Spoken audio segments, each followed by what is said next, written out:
Hello, everyone. Happy New Year. It's time for more Daggerheart chat. Today, we are going to talk about building modular encounters for your Daggerheart game.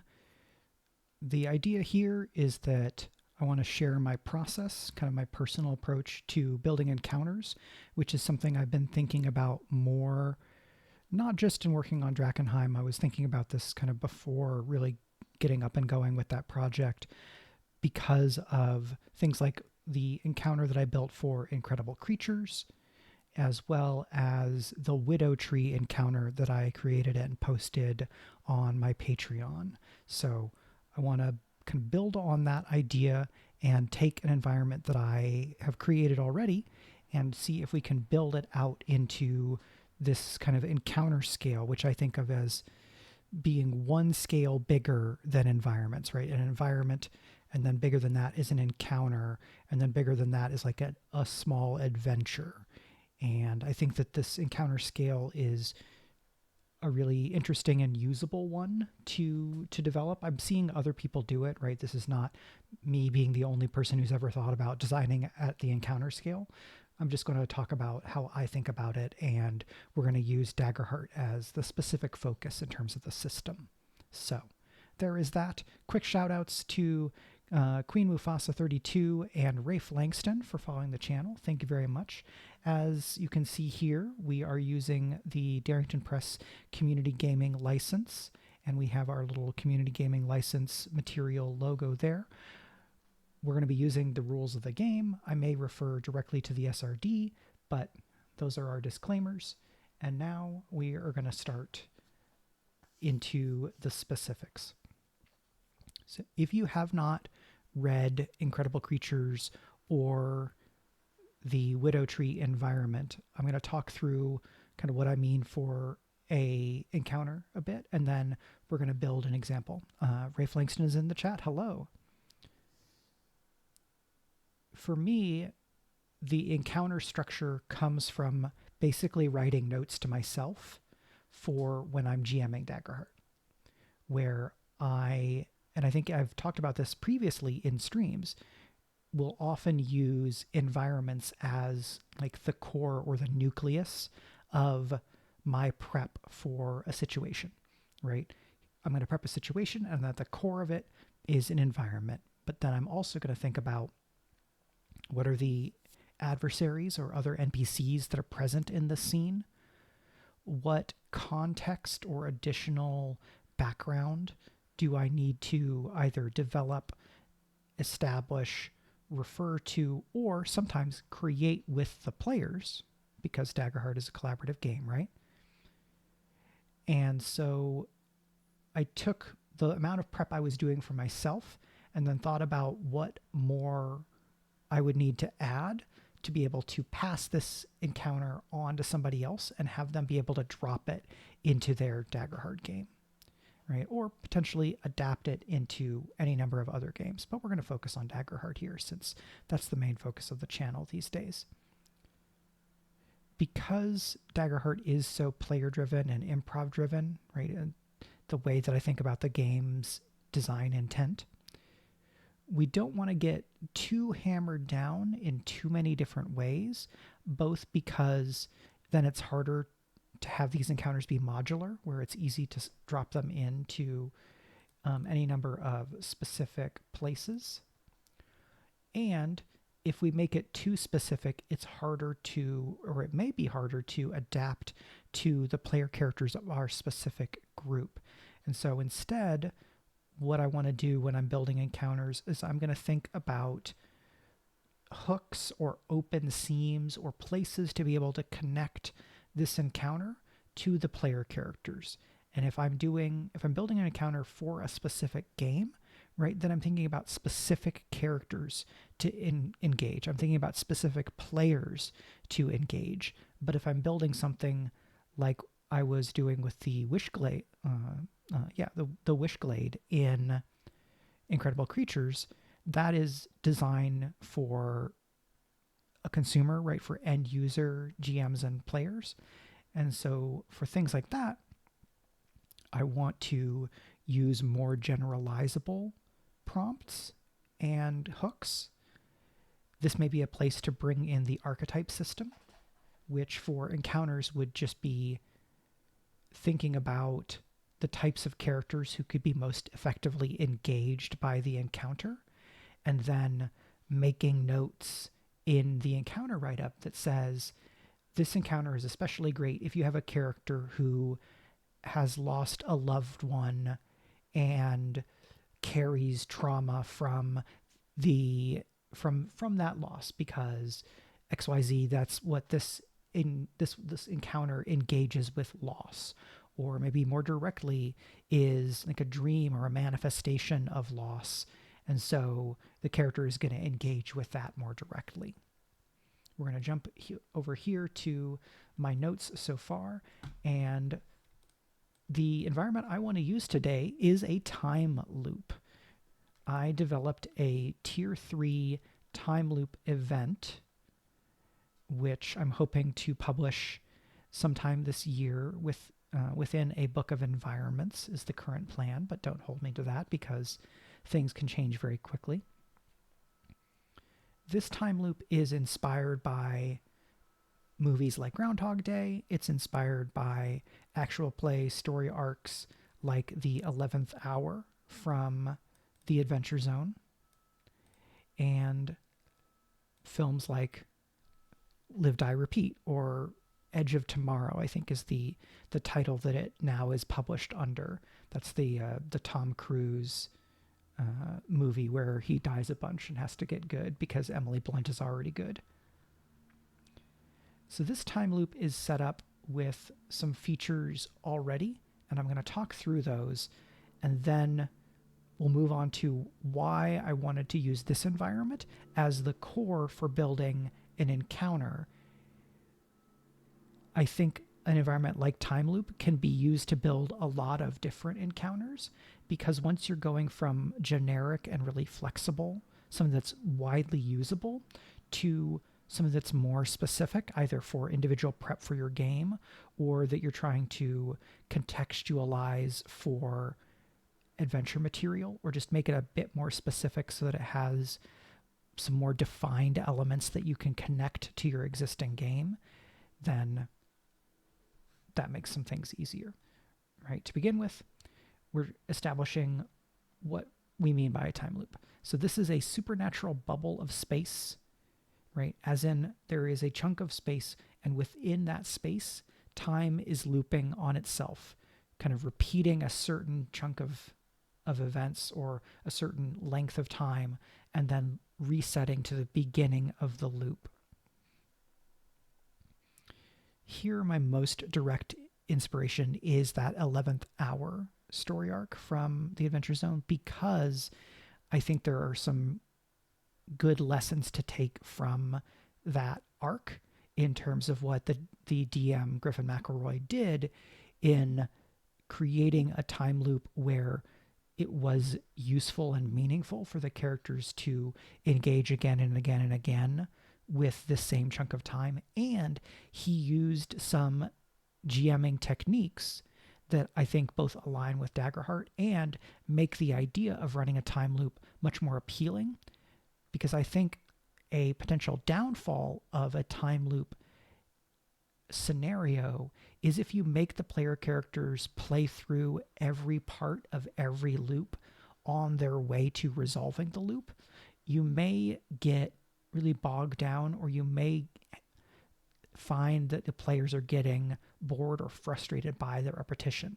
And so some of how this environment is built is meant to work with the players to emulate and replicate and draw on what is cool about the parts of time loop stories where the people who are conscious of the loop learn to master the circumstances of that loop in order to be able to make progress toward an investigation or addressing some central danger. We've got just 4 features here, and I don't have prompt questions for all of them yet. Maybe we'll write some prompt questions as we go today.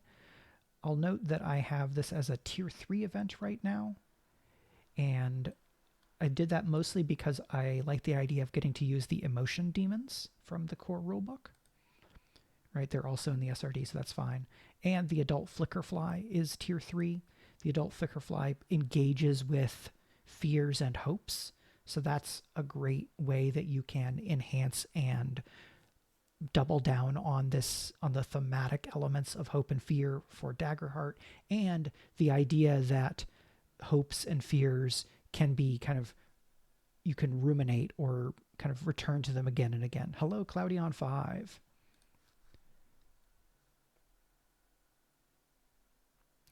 Junkrabbit says, the most successful one I ran was a dinner party, listing each room and where each NPC was every hour. Very much Clue. Town size could be hard to plan. Absolutely.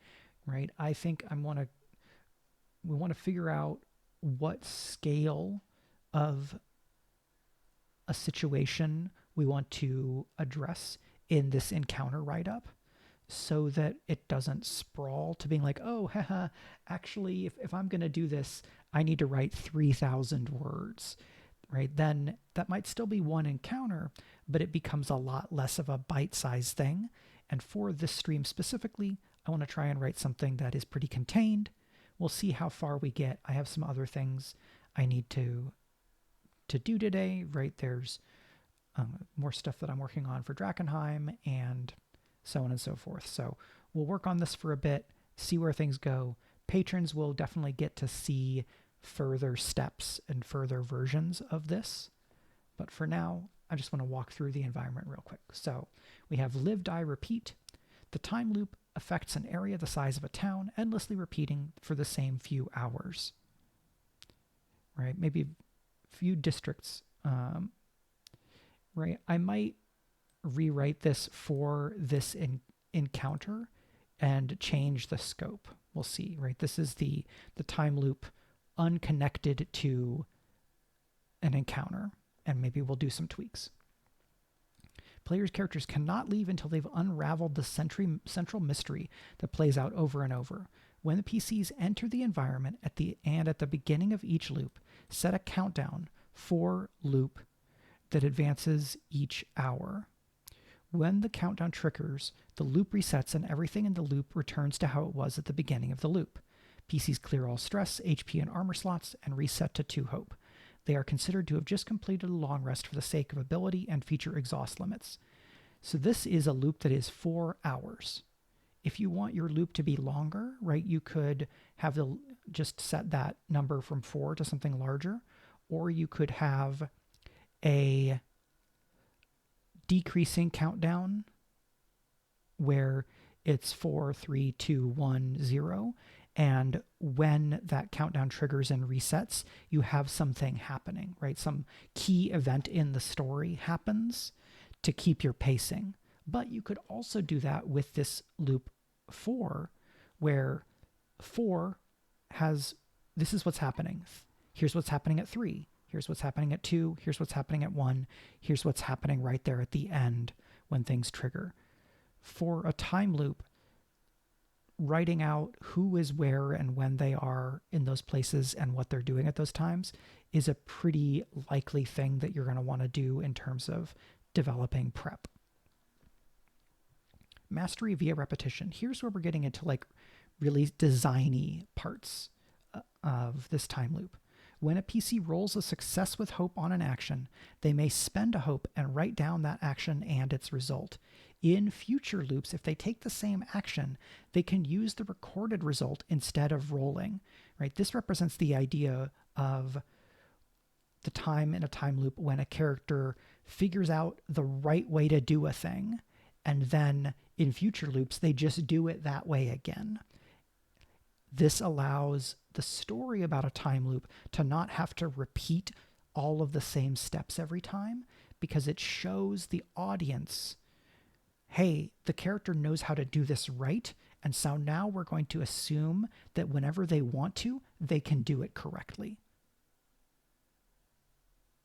This will let the player characters not have to make as many rolls every single loop. The things that they make rolls about can keep changing after a certain point, right? Because this is a success with hope. If they get a success with fear, maybe they haven't quite mastered this moment yet. But a critical also counts as a success with hope. Each character kind of can find places where they can excel, and then, okay, I do this, and then you're going to do that, and then you do this, and now, great, we are at this place, and we still have however much time in the loop. Notably here, I'm using hope as a resource. Every loop, characters reset to 2 hope. The thing I want to think about, and this is almost as much about the environment as the encounter in general, is what are the resource pressures in this encounter?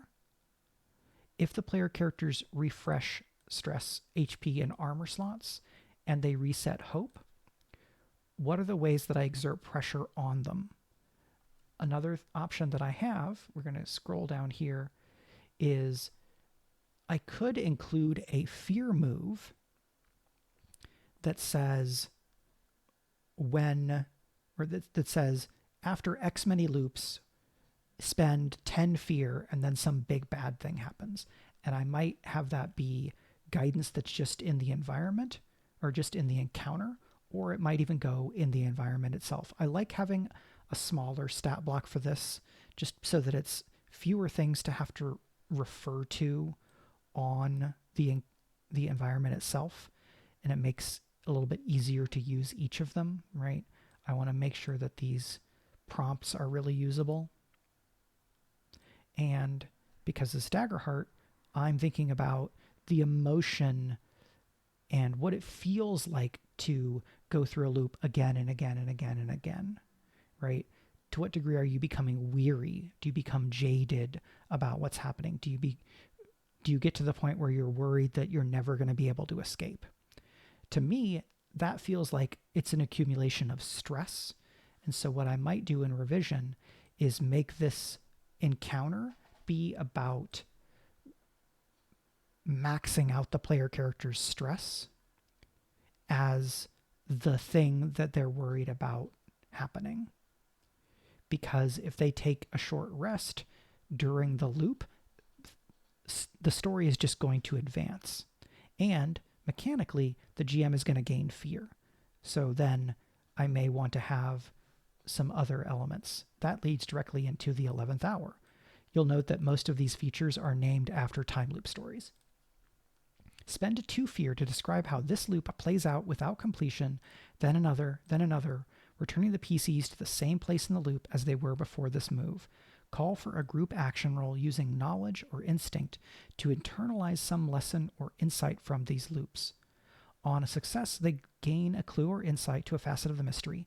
On a failure, they each mark a stress, 1d4 stress on a failure with fear. That gives us this kind of accumulation of stress element. And then the last feature we have right now, Groundhog Day. When a PC rolls a result with fear, ask them what personal fear or flaw is holding them back in the moment and tell them to lose a hope. The next time they address that fear or flaw directly, they may mark a stress to gain advantage. The trick here is that if they're suffering stress elsewhere, marking a stress is a bigger cost. That might be a feature, or it might end up being a bug. So I'm going to try and keep this question of resource strain in mind as we move up here to talk about the encounter layer. So if I'm building this to be more widely usable, I'm going to think about who is in the loop. How do we connect them to the PCs or get the PCs invested in them? Junkrabbit says, biggest mistake I've made in combat encounters is combat encounters replaying. I wonder if you could turn repeat fights into chase-like event instead, but that's probably a guidance paragraph in adventure, not in the block. Yeah, I think in a full encounter write-up,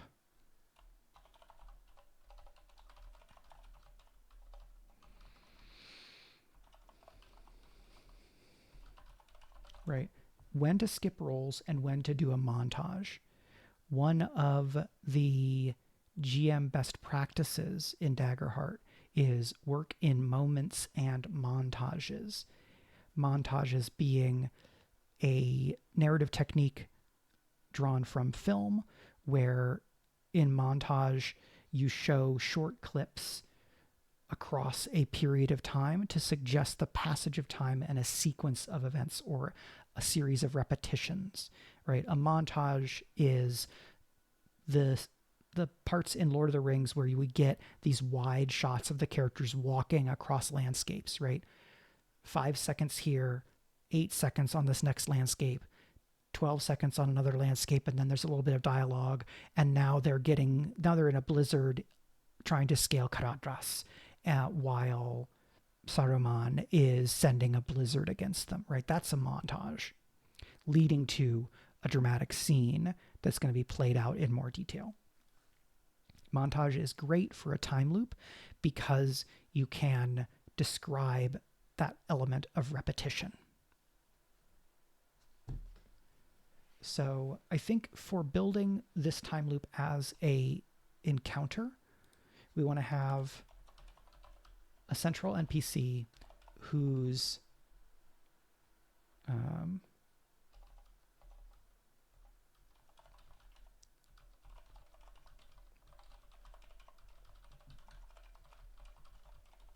right, somebody is stuck in a way of thinking or is fatalistic in some way, right? They keep making the same choice. And the player characters are going to be the ones to try to engage that character so that that character makes a different choice. Another way we can do this, and I think it's easier to do if you're implementing a time loop for an individual party, rather than if I'm building this to be a kind of a commercial product, is you could have the time loop be about one of the player characters, right? You bring in the emotion demons or you bring in the flicker fly and you have it be about the character and something supernatural is happening to make the character be stuck in the time loop. That's easier to do when you know the specific player characters. What I can do for kind of module design is know the specifics about the NPC and then try to find a way to connect the player characters to that NPC so that they are emotionally invested and not just because they want to get out of the time loop, right? That's extrinsic motivation in a way that is, I think, a little bit less personal than what I think I want from a time loop kind of encounter. Sorry, just getting texts from my wife. Wanted to make sure nothing was wrong. Nothing is wrong. All is well. So who is this person?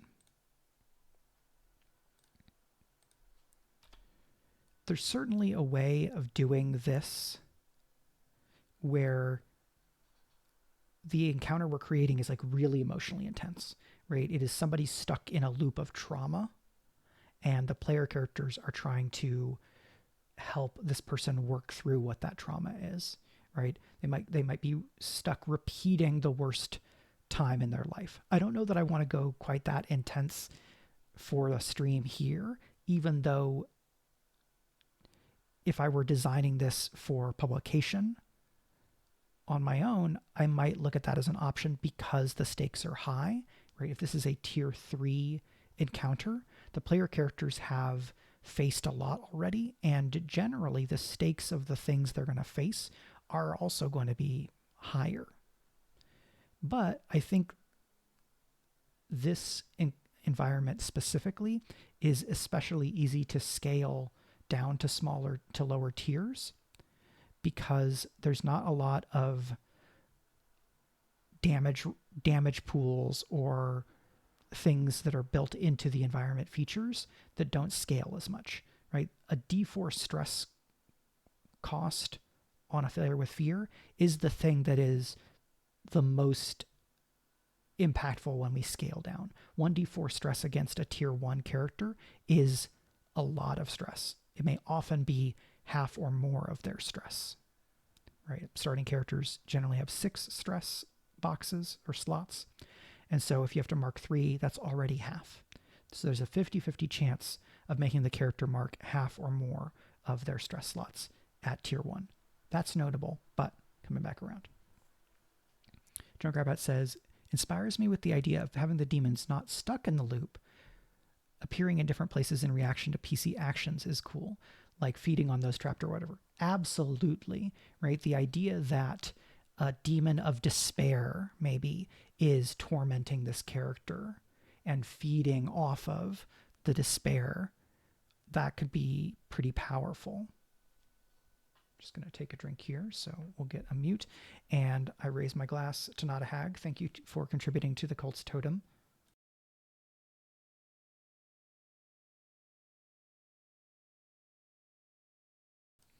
But Mike, what is the Cult's Totem? That's a good question. This command existed without me knowing about it, and we've generally associated it with the Sharing Spotlight sub-series of videos that I do. But it's mostly fun to have a thing to, to toast about. Anyway.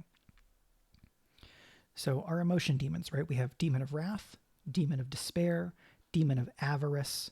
We have the Demon of Jealousy, Wrath, Hubris, and Hubris is the other one, right? There's 5. So if we're going the despair route, right, I think that's cool to do. Maybe we'll manage how much we dramatize the specifics of that despair. And that'll be the thing that keeps it cool for being a stream here. So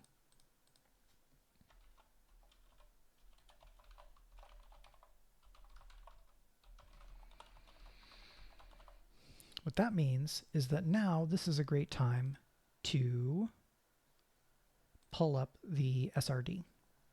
And I'm going to look up the Demon of Despair and refresh myself on its features. It has been some number of months since I wrote this demon. Okay, so we have, we're going to just pull this over here. Demon of Despair. Depths of Despair. The demon deals double damage to PCs with the 0 hope. So that instantly makes me think that we should shift our focus to hope depletion. It fits with the theme more broadly, but also the specific mechanical manifestations. We also have Your Struggle is Pointless. Spend a fear to weigh down the spirits of all PCs within far range. All targets affected replace their hope die with a D8 until they roll a success with hope or their next rest. That magnifies this thing, right? Your friends will fail you. When a PC fails with fear, you can mark a stress to cause all other PCs within close range to lose a hope and momentum. So all of this together, pretty rough. If we're gonna focus on taking out the player's hope. So I think we'll build in that direction,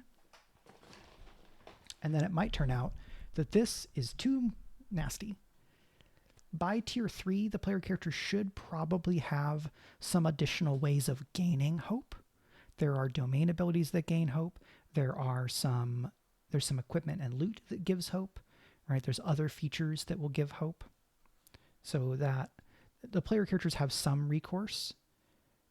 You'll probably calibrate this for your individual table based on what your player characters do have. But we're building something that's meant to be a little bit more broadly used. So, okay.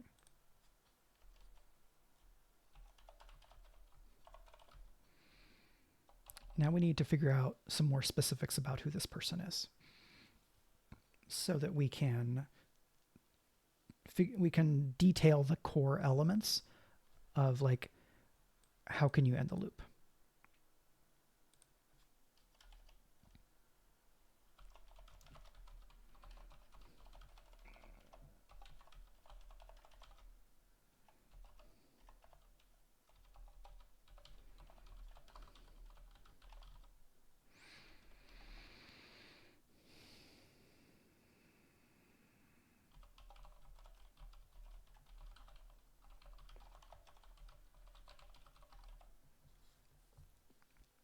So I think for now, I want to say the PCs can end the loop by helping this NPC accept their grief and resolve to move forward with life regardless.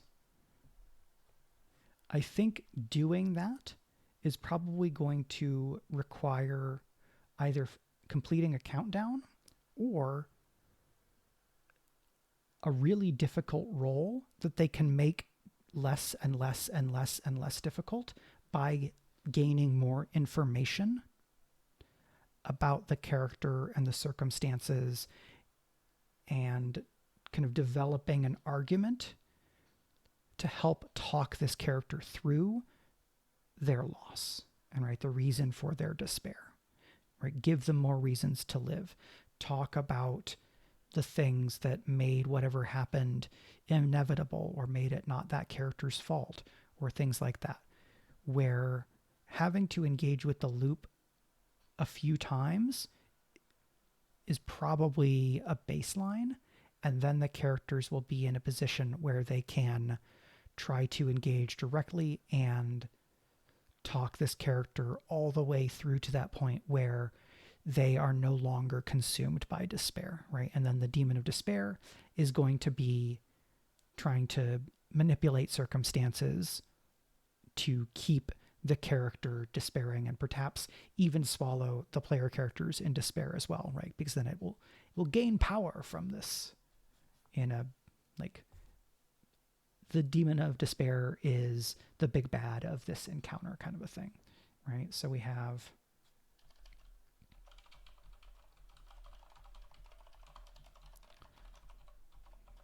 right, and then reason for antagonist related to the central NPC's grief. And I think the central NPC is probably going to get a write-up as a social adversary because the player characters are going to be engaging with that character, and some of the specifics of their despair can be expressed as features.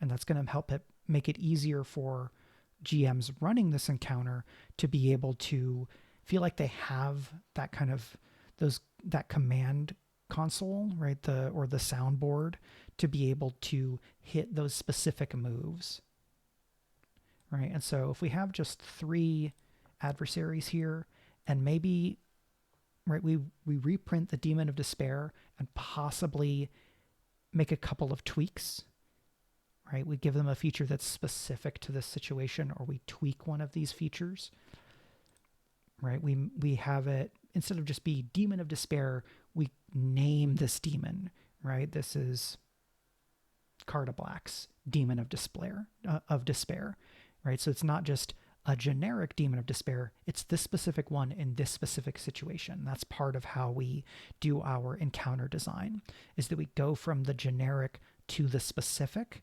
so that our design is more consciously synergistic to create the types of experiences that we want to have with this encounter.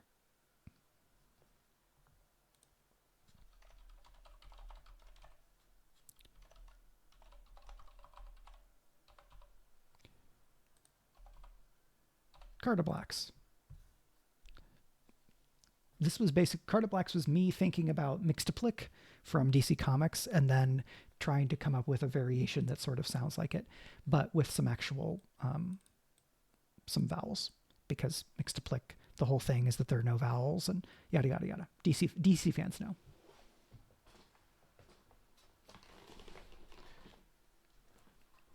Okay, so who is this person?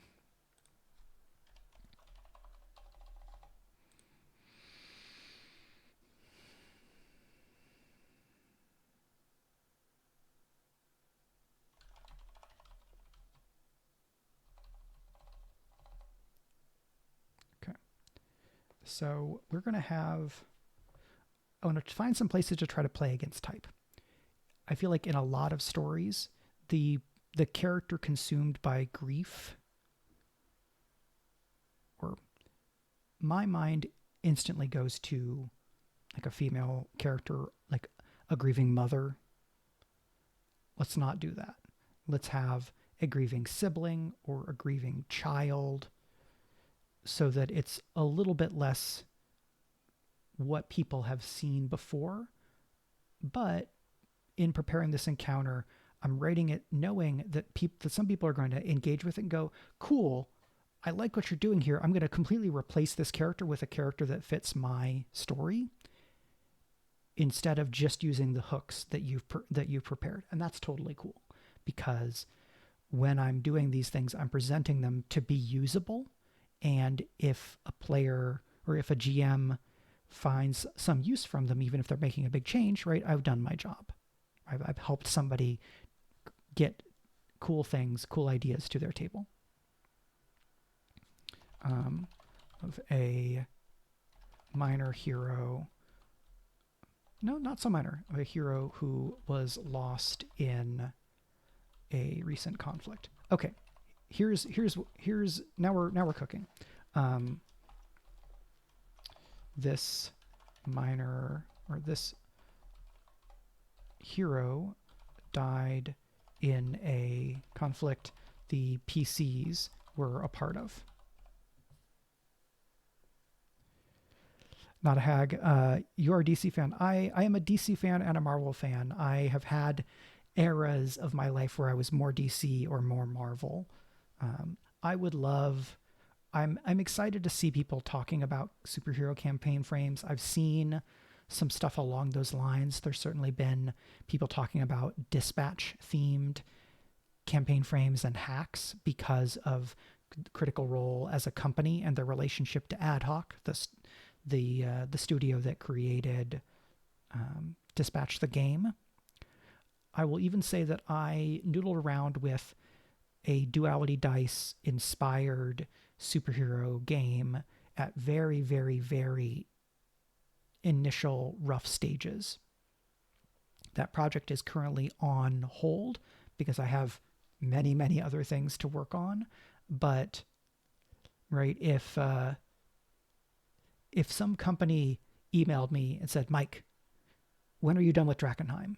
We want to give you money to work for 6 to 9 months on creating a book-sized superhero Duality Dice game /hack/campaign guide, right? If I got that pitch, I would be very interested in talking with those folks, unless it was like a company I didn't want to work with, right? And that's regardless. So if you are a company looking to get into the Daggerheart compatible publishing world, and this is a thing you want to do, you can find my email address.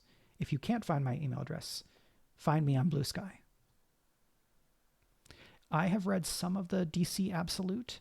I have not read the KO. Could you talk a little bit more about the KO? I think it rings a bell, but I don't remember the specifics.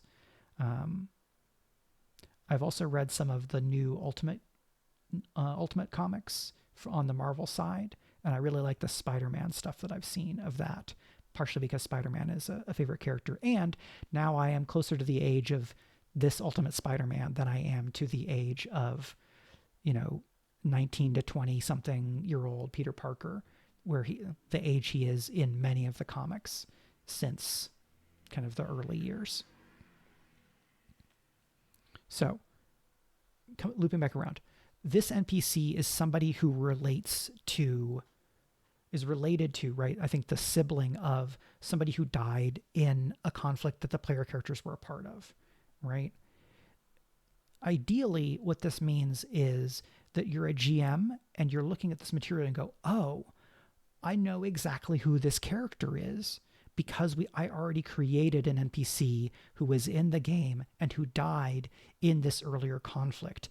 And now when the player characters go to the community of this sibling, that is the home community of that character, who the player characters were already emotionally invested in, right? They're going to work through their own grief while helping this NPC that they know secondhand work through their own grief, right?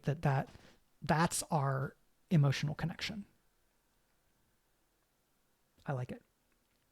All right, so following up on the DC thing, Junkrabbit says it's multiverse fighting each other to take on Multiverse Darkseid. One winner, silly stuff. Oh, right, this is the not.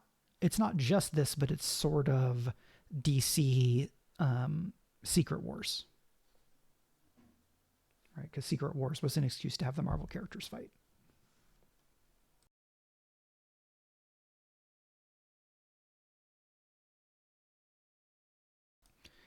I find it really interesting that we have this split where Marvel has not really done a hard reset that has lasted for years and years, whereas DC continues to have reboots and continuity resets, right? Marvel has alternate universes, right? Age of Apocalypse, House of M, so on and so forth. They have the Ultimate Universe, which was a side continuity.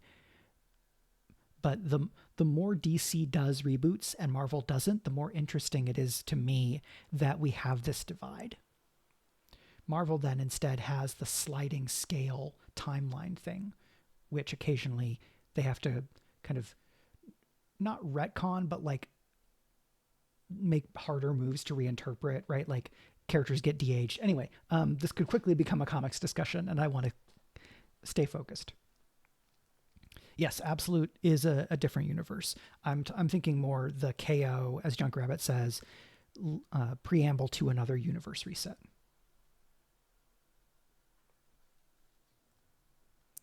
So, Hero died in a conflict. Let's see.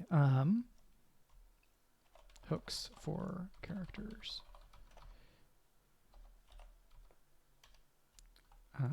How did this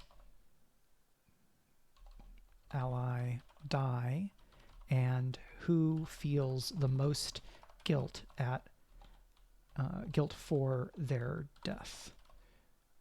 Who believes they could have saved the ally if they'd been stronger, faster, smarter? Right? This gives us a spotlight player character to engage with. Who of the players feels the most guilt for this character's death? That is either a character that the sibling is going to blame for the death, or, and this is probably my preference, it's just the character who is going to be most directly affected by the supernatural despair of this time loop. Right? That the player characters are going to get pulled into the loop through the guilt of this one player character. Now, if all of the PCs were present at that scene where this ally died, there should be some grief and maybe some guilt for everybody, and that's part of how they're going to get tied into this. Right? That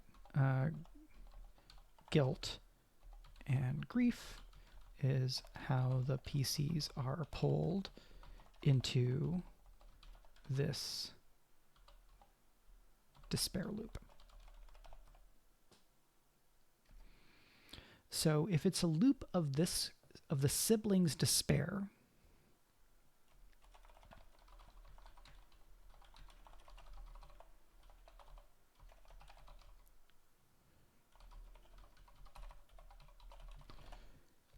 is this a loop of the hours leading up to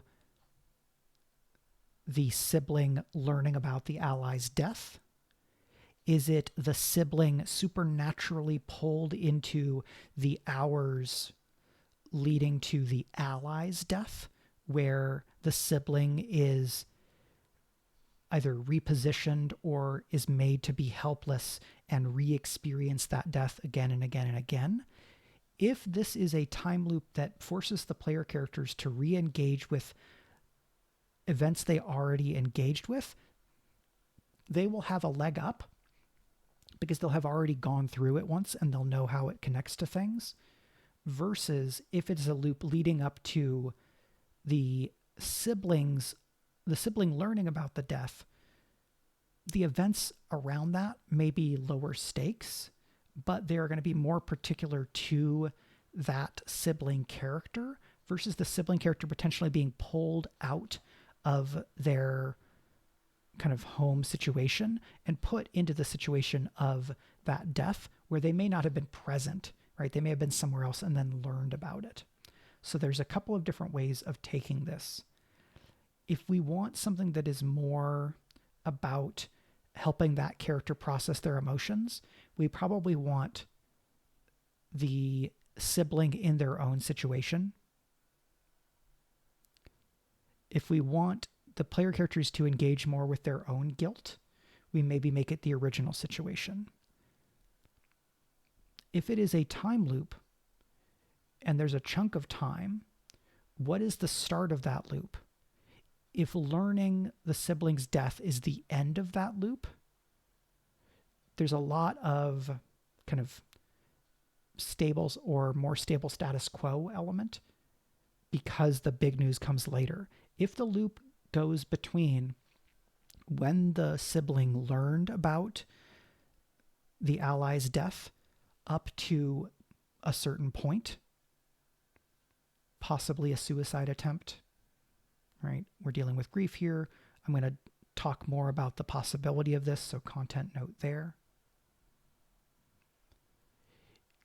If the demon has trapped this character in a loop leading up to a suicide attempt, right? That's very quote unquote juicy from the standpoint of an emotionally manipulative demon, right? They've got this character stuck on the edge of death to harvest the emotional power of grief.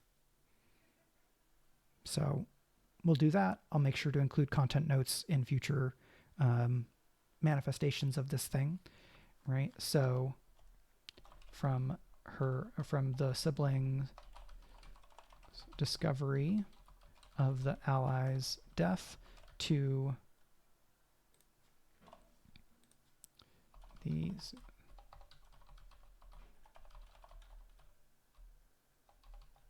right, because the idea here is that the demon of despair was goading this character on so that they could have a loop of an emotional journey where despair is at its most intense. And then they use their magic to create this loop, and the characters are the ones who are breaking into the loop.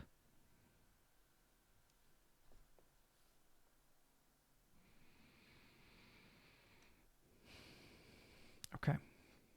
So there's certainly more to do here to fill things out. I think the thing I want to do now to talk more about making the encounter is what parts of the town do we detail? Are the people in it real, or are they manifestations of the demon? Does the encounter have to answer that?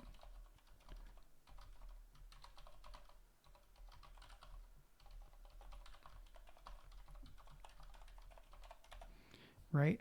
It's really different if other people are caught up in this loop when that loop is about somebody else's despair, right? Because we were talking about comics and comic media, or I'm talking about comic media now, right? There's some shades of WandaVision to this. People getting caught up in other people's looping grief. So that's one way of taking it. But if all the other townsfolk are actually manifestations of the demon or are like minor demons of despair, right?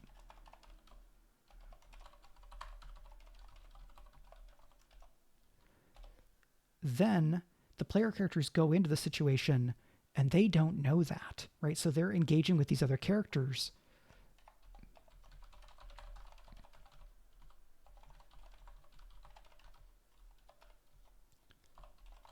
Right? Who lie to the player characters about what's happening, about, right? What happened, about who the sibling is, what the sibling has done, making the PCs have to sort out the truth.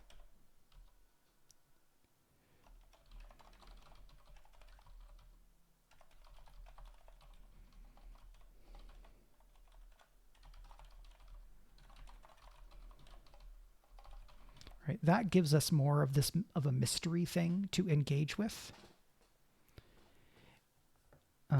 If the demons are drawing upon the memories of the real people of that town, there is some real information to be gleaned.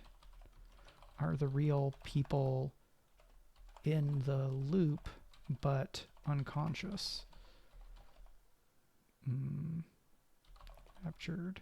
Right, if this is the idea where the demons need to have the real people nearby for some kind of connection, then they could go and find the real people and get the story right from straight from the horse's mouth is the saying, right?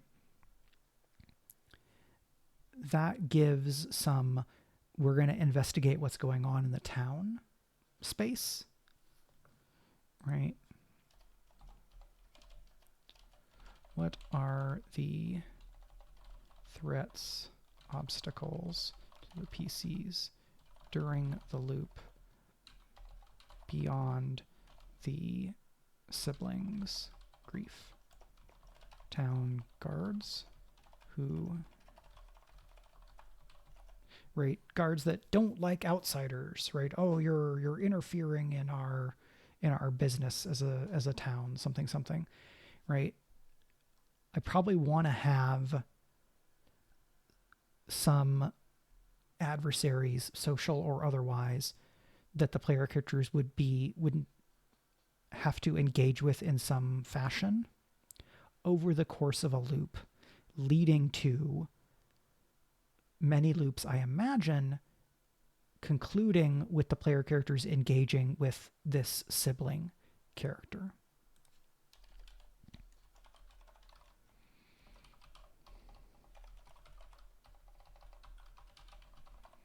Right, so feature about them learning the events of their siblings' death. Feature representing the intensity of their grief and guilt tripping the, right? A feature where that sibling does something that makes the player character who feels the most guilty have to like take some stress or lose hope or something.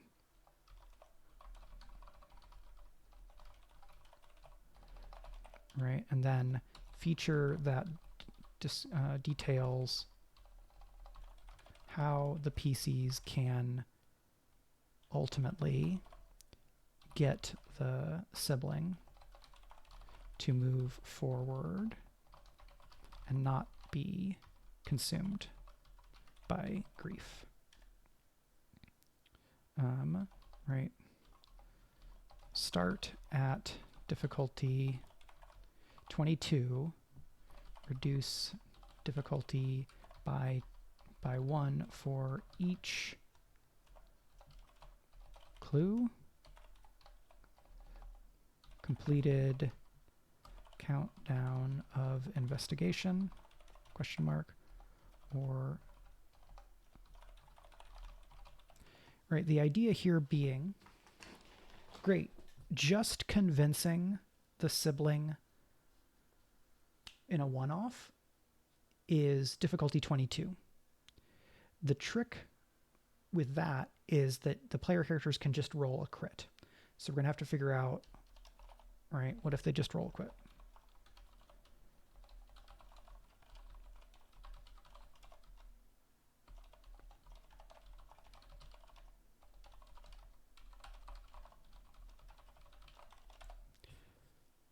So we'll come back to that. Junk Rabbit, what makes this encounter more modular compared to others? So the modularity here is the fact that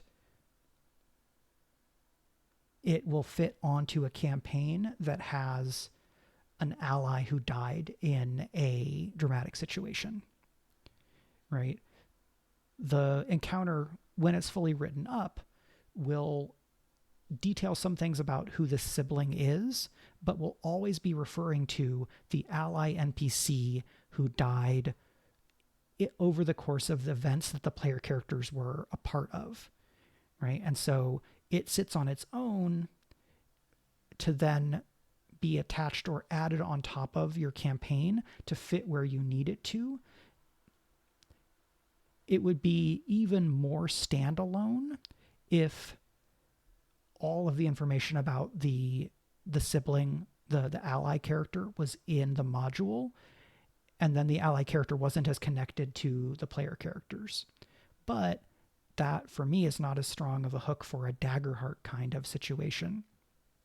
Instead, I'm taking this time loop environment, we're modifying it, and we're adding some supporting material, including this sibling and this sibling adversary character and some stuff about the town and these demons, so that anytime in your campaign where you have at least one player character who feels some level of guilt about the death of an NPC over the course of the campaign, you can drop this into your campaign, because the connection there is about that player character's guilt and the shared remembrance and grief of the player characters about one of these NPCs, who then we have this person who's related to them come in and put the spotlight on that grief and guilt again, because they are stuck in this demon of despair's machinations and magical who's and what's its.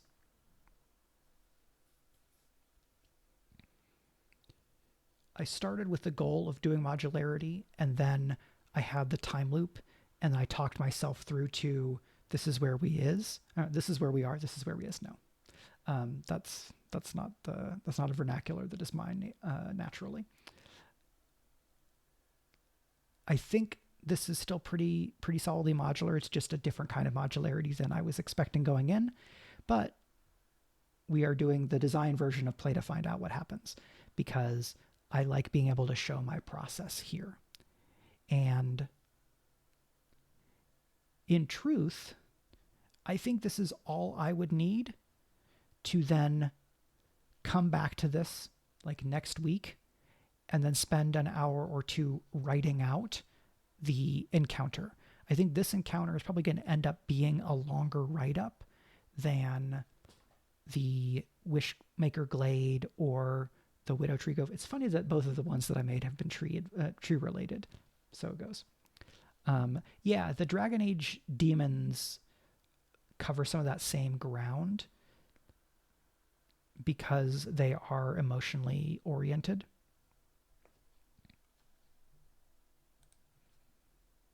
But I think the key thing here is this idea that there can be enough written out so that all you need is that the two sides of the Velcro, where something happened with a death that's meaningful enough that you can have this encounter and you can introduce it into the story, where it doesn't necessarily connect to the rest of what's going on in your story arc, but in referring back to what has happened will necessarily make the characters revisit some of this material that they already engaged with, which will probably deepen their relationship to it, or will make them think more again about the factions or the situations or the places that fallen ally was connected to or emerged from. So this ended up being a bit more Mike talking about how they think about storytelling than I was expecting, but I think it all still folded back and looped back into the encounter design elements that I feel pretty good about it. Folks that are watching on VOD, on Twitch or YouTube. If you've got questions, I would invite you to go to the YouTube and ask questions. That's usually the best place for your questions that are about things from videos, right? If you have other questions, you can come to my Patreon. And then I will probably come back to this.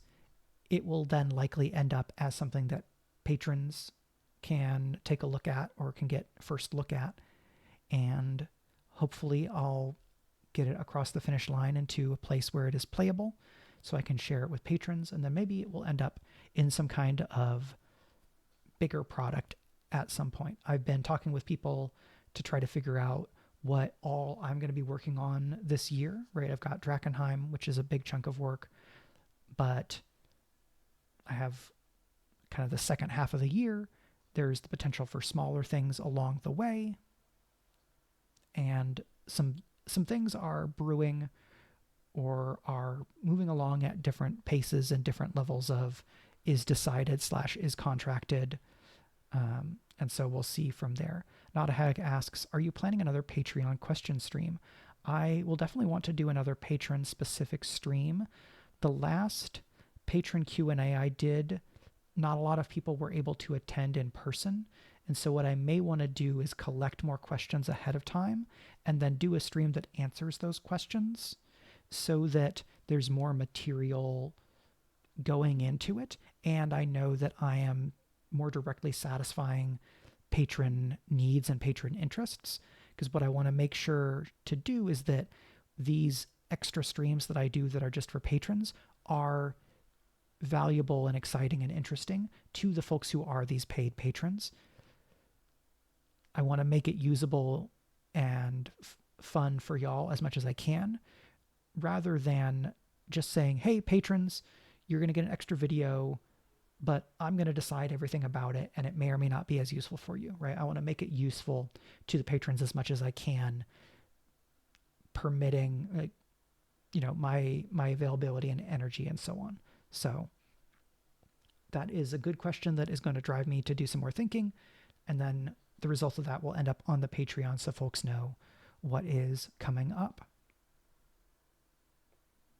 So that's going to be that. I have some more cool stuff coming for patrons next week on patreon.com/Michael R. Underwood. I'm going to put that text in here.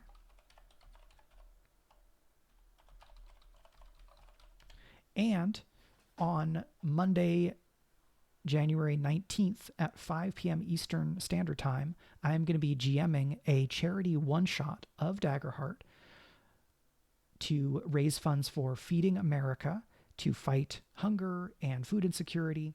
This is a project that I have been working on with the folks at The Naturals, which is a Daggerheart actual play, for a few months. We've been battling the scheduling boss, but we've now got everything locked in. You can find information about that over on my Blue Sky, and I'll probably post about it on the Patreon. But again, that is not this coming Monday, but the Monday after that. So I'll probably get to talk about it again on at least one more stream. Thanks to the folks who are hanging out and chatting. So that's Not a Hag, Junk Rabbit,